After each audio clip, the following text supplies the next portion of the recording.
Assalamualaikum warahmatullahi wabarakatuh. Kami dari kelompok 7 yang beranggotakan Amalia Purnamasari, Gaya Gayatri Dewi, Hartanti Maulani, Nurlita Kadersi Sukmana, Kurota Ayuni Hasanah, dan saya sendiri Ruwaida Maulaya Fatayan ingin menyampaikan laporan pendidikan anak dengan spektrum autis yang berjudul Layanan Intervensi Anak dengan Spektrum Autis pada Masa Pandemi COVID-19. Dosen pengampun Dewi Eka Sari Kusumastuti MPD dan Dr. Imam Yuwono MPD. Nama Viandra Milanorianur, tempat tanggal lahir Banjarmasin 10 Oktober 2010, jenis kelamin laki-laki, agama Islam, status anak kandung, anak kedua dari 2 bersaudara.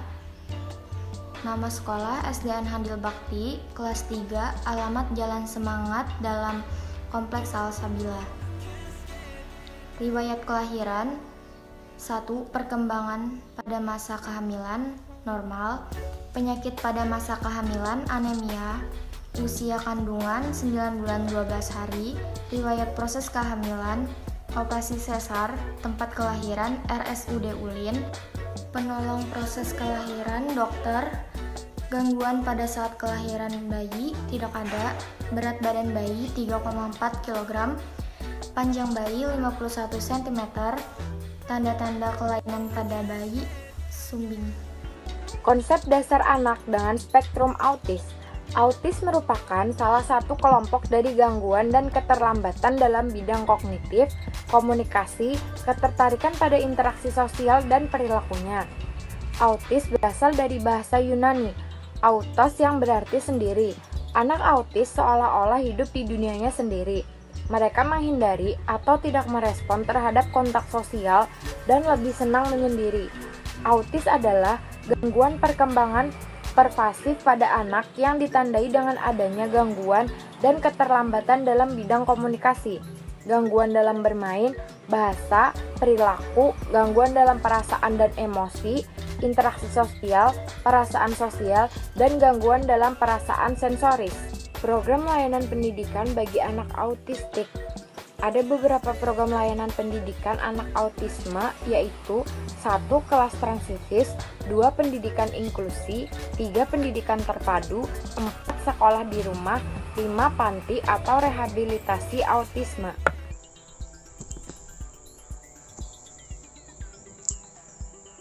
Hasil identifikasi anak dengan spektrum autis berdasarkan dari instrumen DSM-4 ditemukan hasil identifikasi yang dapat disimpulkan yaitu pada gangguan kualitatif interaksi sosial anak tidak mengalami kesulitan bermain dengan teman sebayanya.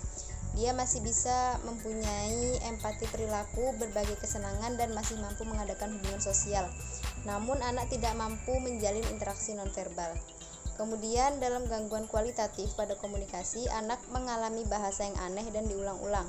Anak terlambat bicara dan anak bila bicara tidak untuk komunikasi, inisiasi atau etnosentivisme. Namun anak memiliki cara bermain yang variatif dan imajinatif. Selanjutnya yaitu pada perilaku yang terbatas, berulang dan berpola pada minat dan kegiatan. Anak masih mempertahankan satu minat lebih dengan cara yang sangat khas dan berlebihan, terpukau pada suatu kejadian atau kegiatan ritualistik atau rutinitas yang tidak berguna, memiliki gerakan aneh yang khas dan berulang, dan seringkali terpukau pada bagian-bagian tertentu dari suatu benda. Instrumen yang kedua digunakan dalam observasi pada kesempatan kali ini yaitu instrumen asesmen anak autis yang dibuat oleh Risma dan kawan-kawan pada tahun 2016. Dari hasil identifikasi pada tabel pertama dapat disimpulkan bahwa anak masih seperti pada anak umumnya, seperti anak masih bisa menangkap mata konsultan saat berkomunikasi, masih bisa juga membalas senyum waktu kami mengadakan observasi, menoleh juga ketika dipanggil, tersenyum spontan dengan orang baru yang dikenali. Namun anak masih mudah beralih perhatian dan dapat fokus terhadap perhatian.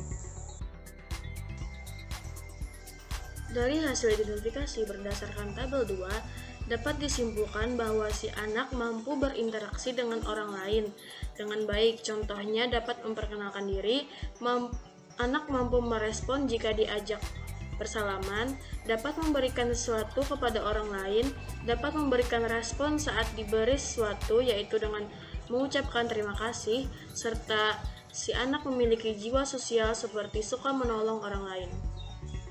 Tabel 3. Dari hasil identifikasi berdasarkan tabel 3, dapat disimpulkan bahwa si anak mampu diajak bermain, serta mampu mengetuk pintu dan mengucapkan salam atau permisi saat masuk ruangan.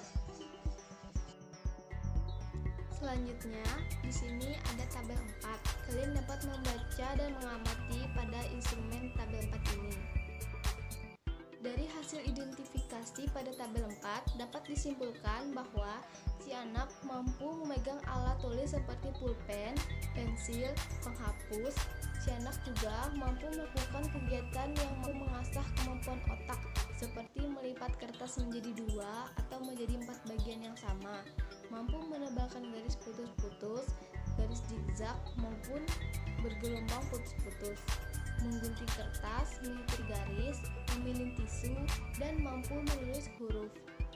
Si anak juga dapat melakukan gerakan motorik dengan baik, seperti duduk tegak di kursi maupun di lantai, berjalan ke arah depan atau mundur, berjalan menyamping, melompat ke depan, ke belakang, ke kanan, dan ke kiri, serta melempar dan menendang bola ke depan. Mampu berdiri dengan satu kaki, mampu berdiri dengan 2 kaki, serta melempar dan menendang bola ke arah depan maupun ke belakang, mampu berdiri dengan satu kaki, mampu berdiri dengan 2 kaki, mampu berjalan lurus, dan mampu berjalan jinjing. Layanan intervensi anak dengan spektrum autis pada pandemi COVID-19.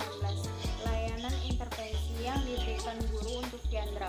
Kurikulum tempat Fiandra menempuh pendidikan menggunakan kurikulum 2013.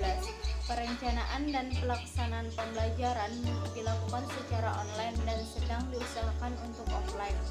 Layanan pembelajaran yang diberikan guru oleh Fiandra pada masa pandemi COVID-19 adalah layanan pengembangan diri yang mencangkup program kekhususan dan keterampilan atau vokasional.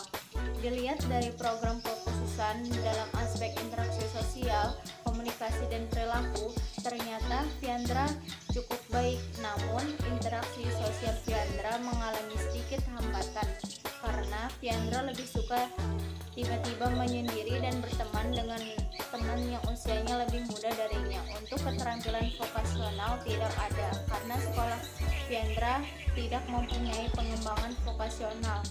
Selain itu, layanan lain yang diberikan guru untuk Fiandra pada masa COVID-19 adalah dengan menyediakan aplikasi yang disediakan oleh pemerintah untuk menunjang pembelajaran online seperti Zoom dan Google Meet, dan juga memaksimalkan agar Fiandra selalu menerima kuota belajar dari pemerintah. Namun hal tersebut tidak terlepas dari pengawasan orang tua. Kesimpulan, dalam kehidupan sehari-hari, anak masih seperti anak pada umumnya. Namun, anak memiliki beberapa kekurangan seperti kekurangan dalam intelektual. Untuk lingkungan sekitar, anak pun masih baik. Anak memiliki kemampuan bersosialisasi yang baik. Di sekolah pun anak menunjukkan sikap yang baik. Saran untuk orang tua atau wali agar lebih memperhatikan kemampuan anak, dan karena pandemi seperti ini, anak sangat bergantung kepada orang tua dalam hal pembelajaran. Untuk guru, diharapkan melakukan kunjungan sekali saat melakukan pembelajaran dan lebih memperhatikan kepada anak yang memiliki kebutuhan khusus. Ini adalah video saat kami melakukan observasi langsung ke rumah Fiandra. Di video, Fiandra melakukan perkenalan dengan kami. Saat melakukan perkenalan, cara bicara dan bahasa saat berkomunikasi dengan kami cukup jelas dan mudah dipahami karena Fiandra mengalami autis ringan. Kelas berapa Fiandra sekarang? Oh, kelas 4. Dan selanjutnya ada foto saat kami melakukan observasi ke rumah Fiandra.